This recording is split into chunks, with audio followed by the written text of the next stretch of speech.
अस्सलाम वालेकुम गाइस। रात को हमारे पास आया 4 व्हील का टायर जिसमें 2 पंचर थे।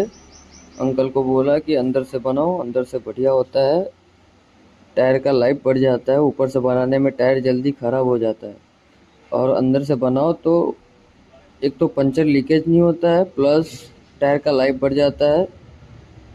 तो आप लोग कमेंट में बताना भाई, पंचर वाले भाई, कि पंचर अंदर से पंचर बनाने का कितना लेते हो। और वीडियो पसंद आए तो लाइक कर दो। Thank you.